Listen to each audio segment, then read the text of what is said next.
So hello friends, welcome back to the another videos na my go video ge and go YouTube channels dingo ma grow to rami subscriber dingo ma increase to rami view dingo ma luang rami hegulam ge anu ki samade kle nang YouTubers te zabam lo ge hai mena ning za lam ile agu subscriber dingo ma na hang rami depo ma na view luang ki rami depo ma na agu channels increase to rami ma jana demo ma depo ma na agu YouTube channels monetization te rami hegulam ge nang YouTubers pum te zabam lo ge YouTubers te zabam koramen te na hai na ning te chalam ile hebarang taw dile suppose na hang sa mo YouTube channels kana growth to close am la le hang sa mo YouTube channels kana kwai kwai na growth to bram le la le YouTube channels ke video ke khana ka ke lo za viral te lo za puni na monetization hang ge was time complete lo za apply te lo za puni te chala mo le example to za ani go channels ka kwai kwai na growth to za la mo le mazana 800 600 angka ani zim go population ge samani purna glen ge population sang la na lak to mi to ma ku mi to ne spo ge lak si bi ji gna ani zim na mazana ani zim YouTubers ka ki salam ile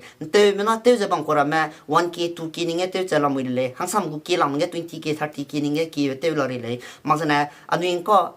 pai pai na me pi bang dim chu za 600 400 500 600 za anu he dim chu te salam ile po ga de anu nung singe ne po ma na 1000 complete rami mazana ne po ma na anu gu ti te monetization te rami he ulam ge nang YouTubers te je bang kora ma ning de te salam ile suppose na kan uni pi je bam Zeme technical channels le channels ke gu ko subscribe to master zom na nu subscribe to lo notification bell ka lo like to lo mazana commenting mazate lo ha rang taw de le ina mai te le je bam je motivation video te le je bam le suppose na agu channels ke le je ka 1k subscribers ma complete ma salam ri le suppose na kang pui pe ma ram zat ma su ko kan yam le na agu channels ke gu lo je subscribe to ma sam subscribe to lo 1k subscribers ma nang na complete lo ha rang taw de le suppose na de gum ani gu subscribers mazana viewer man digo maluang rami mazana monetization hangge digo ma apply to rami heulam ge kate samani kle nang YouTubers te je te chebam korama anko I motivation video te le bam le mazana nang ko channels ke mazana nang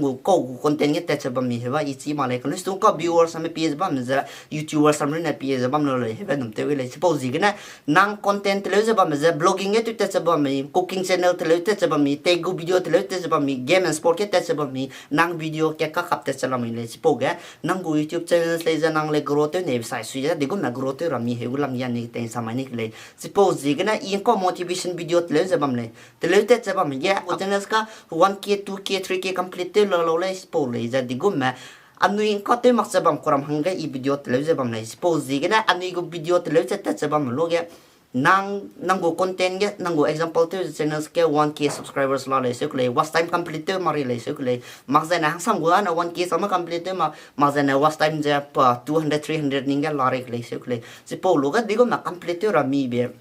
ani rai lang mi ge ani go YouTube channels ke sama video ka ke za bam nu su ani go YouTube channels grow te mak ba ma video hai si ka ke lu du ani go title ka mi mak pa thumbnail ka mi mak pa magzana ani go tag te le mi mak ram ne ge na ani go video ka ke za bam nu su ang viral te ma magzana view mak sa te chalam le population size te za population size sui za ani go view ram le wang le suppose na agu channels le za nang ni go channels yak za te chalam ri le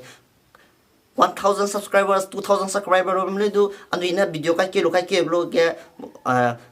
2 hour 3 hour तक जे view 10 20 go na wang za bang koram le ja srakala za mele tipo za content I mak pine le hebe luto le magzana anigu was time complete le anigu monetization te le zena nang deko go blogging video content nang tele te chabam ge video ke mak ka nang go video za viral te ter nang le tipo ga agu video le za viral te mari le magzana nang go channels kana hangsama experience di koramete lo di koramete te chala lo le magzana puni go channels kana viral te lo za puni was time complete ko na kirele ko most of the YouTubers rama zimno ki ma YouTubers te zabam korama video akya makya ka viral te rahang ni long sigen ning no za video ke viral te ta kaina view le wangu view wang de na subscriber wangu ma na was time le increase te hangu view wang di na subscriber increase te rahang compulsory de exposing na puni view hangga pe le ma na hang sama subscriber hangga pe je te salam le video akya viral te tar hangga compulsory video ke viral za ani go Zeme go YouTubers go rama viral se be za ko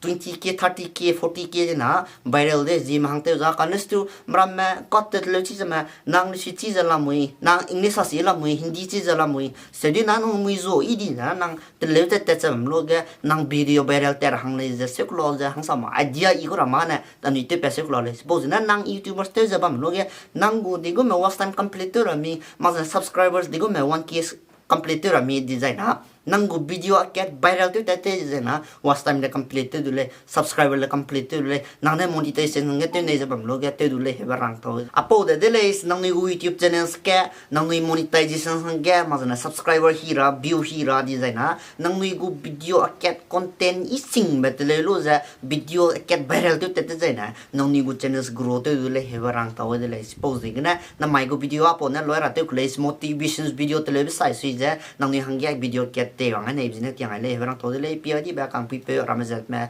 pi gai bây giờ này tụt cái lấy speda group cho nó đồ đây cái thank you